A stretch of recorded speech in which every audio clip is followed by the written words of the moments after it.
ಎಂತ ಕೆಲ್ಸ ಮಾಡಿದ್ಯೆ? ದೊಡ್ಡೋಳಾಗಿ ದೊಡ್ಡ ಕೆಲ್ಸ ಮಾಡ್ತೀಯ ಅಂತ ಅನ್ಕೊಂಡಿದ್ದೆ. ಇಂಥ ಕೆಲ್ಸನ ಮಾಡೋದು? ಆಗಿದ್ದೇನೋ ಆಗೋಯ್ತು. ಆ ಪತ್ರಗಳನ್ನ ಹೇಗ್ ತರಿಸ್ಕೋಬೇಕೋ ಅದನ್ನ ಯೋಚನೆ ಮಾಡಿ. ಮನೇಲಿ ಇಷ್ಟೆಲ್ಲ ಗಲಾಟೆ ಆಗಿದೆ, ಆಗೋಯ್ತು ಅಂತ ಬಿಟ್ಬಿಡಕ್ಕಾಗತ್ತಾ? ನಿಮ್ಮಿಬ್ಬರಿಗೂ ಸರಿಯಾಗಿ ಬುದ್ಧಿ ಕಲಿಸ್ಬೇಕು. ಚಾಪೆ ಕೆಳಗಡೆ ನೀರ್ ತರ ಸೇರ್ಕೊಂಡು ಮಗಳ ಸಂಸಾರ ಹಾಳು ಮಾಡ್ತಾ ಇದ್ದೀರಾ. ನೀವು ಅವಳ ತಾಯಿನೇನಾ? ಅತ್ತಿಗೆ ಅದು ಬಾಯಿ ಮುಚ್ಚೆ. ಯಾವ ಮುಖ ಇಟ್ಕೊಂಡು ಮಾತಾಡ್ತೀಯೇ? ಶಿವರಾಜು, ಇವ್ರನ್ನ ನೀನ್ ಕಳಿಸ್ತೀಯಾ ಅಥವಾ ಅಣ್ಣಂಗೆ ಹೇಳಿ ನಾನ್ ಕಳಿಸ್ಲಾ? ನೀನೇನು ಕಡಿಮೆ ಮಾಡಿಲ್ಲ. ಎಷ್ಟೋ ಸಾರಿ ದುಡ್ಡಿನ ವಿಷಯದಲ್ಲಿ ನೀನು ಬುದ್ಧಿ ತೋರಿಸಿದೀಯ. ಹಾಗಂತ ಈ ಮನೆ ಮರ್ಯಾದೆ ತೆಗಿಯೋಕೆ ಯಾವತ್ತೂ ನೋಡಿಲ್ಲ. ಮಾಡಿರೋದೇ ತಪ್ಪು, ಅದರಲ್ಲಿ ಸಮರ್ಥನೆ ಬೇರೆನಾ? ನಿಮ್ಗೆ ಸ್ವಲ್ಪನೂ ಪಶ್ಚಾತ್ತಾಪ ಇಲ್ವಾ ಚಿಕ್ಕಿ? ಇವತ್ತಿನವರೆಗೂ ಏನು ಯೋಚನೆ ಮಾಡದೆ ದೊಡ್ಡಮ್ಮಂಗೆ ಏನೇನೆಲ್ಲ ಮಾತುಗಳಾಡಿದ್ದೀರಾ. ಇವತ್ತು ಈ ಪರಿಸ್ಥಿತಿ ಬರಬಾರ್ದು ಅಂತ ತಾನೇ ಪಾರ್ವತಿ. ಅವತ್ತು ನಾನು ನಿನ್ನನ್ನು ಎಷ್ಟು ಸಲ ಹೇಳು ಹೇಳು ಅಂತ ಬಲವಂತ ಮಾಡಿದೆ. ಒಂದು ತಪ್ಪನ್ನ ಮುಚ್ಚಾಕೋದಕ್ಕೆ ಮೇಲಿಂದ ಮೇಲೆ ತಪ್ಪು ಮಾಡ್ತಾನೆ ಹೋದೆ.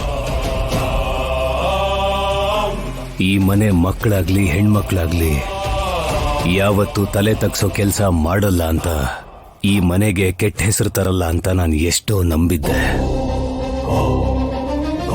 ನೀನು ಅನಗಾದೇವಿ ಕೊಟ್ಟಿದ್ದು ಬರೀ ಹೊಲದ ಪತ್ರಗಳನ್ನಲ್ಲ, ನನ್ನ ಮೇಲೆ ಇಡೀ ಊರ್ನೂರು ಇಟ್ಕೊಂಡಿರೋ ನಂಬಿಕೆನ.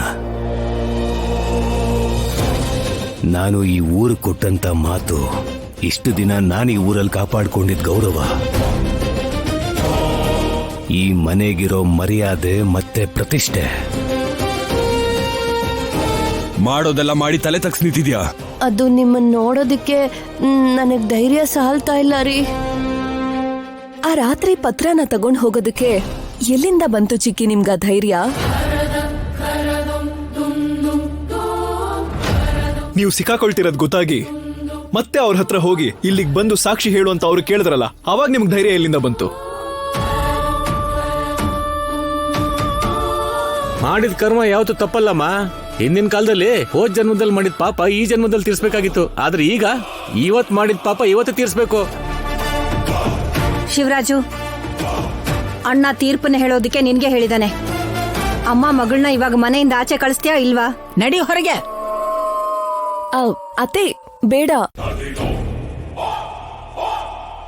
ಈ ಮನೆಯಿಂದ ಯಾರು ಹೊರಗಡೆ ಹೋಗ್ಬಾರ್ದು ಅಂತ ದೊಡ್ಡಮ್ಮ ಮಾಡ್ದೇ ಇರೋ ತಪ್ಪನ್ನ ತಮ್ಮ ತಲೆ ಮೇಲೆ. ಶಿವರಾಜು, ಒಂದ್ ನಿಮಿಷ.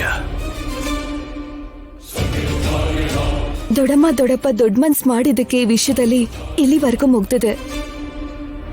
ಇವಾಗಾದ್ರೂ ಬದಲಾಗಿ ಚಿಕ್ಕಿ. ನಿಮ್ ಹತ್ರ ನಾವು ಕೇಳ್ಕೊಳ್ಳೋದೆ ಇದೊಂದೇ, ಎಲ್ಲರೂ ಜೊತೆಲಿರೋಣ, ಕಲ್ಮಶ ಇಲ್ದೇನೆ ಬದುಕೋಣ. ದೊಡ್ಡೋರಂದ್ರೆ ಏನ್ ಅನ್ಕೊಂಡಿದ್ಯೆ? ರೇಷ್ಮೆ ಸೀರೆ ಉಟ್ಕೊಂಡು ತಲೆ ಮೇಲೆ ಹೂ ಮುಡ್ಕೊಂಡು ಡಿಂಗು ಡಾಂಗು ಅಂತ ತಿರುಗ್ಬಿಟ್ರೆ ಊರವರೆಲ್ಲ ಬಂದು ನಿನ್ ಕೈ ಮುಗಿತಾರೆ ಅಂತ ಅನ್ಕೊಂಡ್ಬಿಟ್ಟಿದ್ಯಾ? ಅದು ಒಂದು ಜವಾಬ್ದಾರಿ. ಕುಟುಂಬಕ್ಕೆ ಯಾವುದೇ ತೊಂದರೆ ಆಗದಿರೋ ಹಾಗೆ ಕಾಪಾಡೋದು ಕರ್ತವ್ಯ. ಅದು ನಿನ್ಗಿಲ್ದೆ ಈ ಮನೆ ಗೌರವನ ಬೀದಿ ಪಾಲ್ ಮಾಡ್ಬಿಟ್ಟಿದ್ಯಾ. ಇನ್ ಒಂದು ಕ್ಷಣ ಕೂಡ ನಿನ್ ಕೈಯಲ್ಲಿ ಬೀಗದ ಕೈ ಇರಬಾರ್ದು. ಜಾನಕಿ ಕೈ ಕೊಟ್ಬಿಡು. ಇನ್ಮೇಲೆ ಈ ಮನೆ ಜವಾಬ್ದಾರಿ ರಾಜಾರಾಮ್ ಜಾನಕಿದೆ. ಇದಕ್ಯಾರು ಅಡ್ಡ ಬರಬಾರ್ದು. ನನ್ನ ಕ್ಷಮಿಸಿ ಅತ್ತೆಯವ್ರೆ. ನಿನ್ನ ಕ್ಷಮಿಸೋ ಮಾತೇ ಇಲ್ಲ. ಇನ್ಮೇಲೆ ನೀನು ಹರಿದೋಗಿರೋ ಸೀರೆ ಉಟ್ಕೊಂಡೇ ಓಡಾಡ್ಬೇಕು.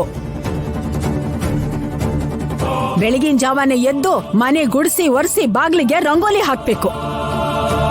ಮನೇಲಿರೋ ಎಲ್ರ ಬಟ್ಟೆನೂ ನೀನೇ ಒಗಿಬೇಕು. ಮನೇಲಿರೋರೆಲ್ರಿಗೂ ನೀನೇ ಅಡಿಗೆ ಮಾಡಿ ಹಾಕ್ಬೇಕು. ಇಲ್ಲಿ ಯಾರಿಗೇನೇ ಬೇಕಾದ್ರೂ ನೀನೇ ನೋಡ್ಕೋಬೇಕು. ಆಗಲ್ಲ ಮಾಡಲ್ಲ ಅಂತ ಏನಾದ್ರೂ ಹೇಳಿದ್ರೆ ಮತ್ತೆ 2 ಬಾರಿಸ್ತೀನಿ. ಪಾರ್ವತಿ, ಈಗ್ಲಾದ್ರೂ ನಿನ್ನ ತಪ್ಪುಗಳನ್ನ ತಿದ್ದುಕೋ. ಎಲ್ರೂ ಸಂತೋಷವಾಗಿದ್ರೆ ಈ ಮನೇಲೂ ಕೂಡ ಸುಖ ಇರುತ್ತೆ. ಈ ಮನೇಲಿ ಎಲ್ರೂ ಸುಖವಾಗಿದ್ರೆ ಇಡೀ ಊರೇ ಸುಖವಾಗಿರುತ್ತೆ. ಅರ್ಥ ಮಾಡ್ಕೊಮ್ಮ. ರಾಜು, ಮೊದ್ಲ ಪತ್ರದ ಕೆಲಸ ಏನ್ ಮಾಡ್ಬೇಕು ಅಂತ ಯೋಚನೆ ಮಾಡು.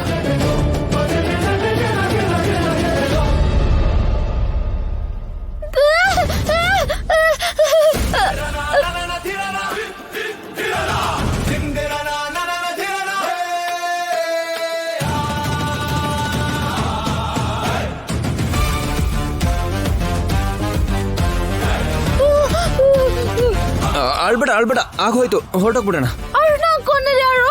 ಅಲ್ಲ ಅದು ಅಣ್ಣ ಹರ್ಷನ ಆಂಟಿಬಯೋಟಿಕ್ ಅಂತ ಹೇಳಿದ್ರು. ಅವನಿಗೆ ನಮಗೆ ಆಂಟಿ ಹೀರೋ, ನಮಗೆ ಹಿಂಸೆ ಕೊಡಕ್ಕೆ ಏನ್ ಬೇಕಾದ್ರೂ ಹೇಳ್ತಾನೆ.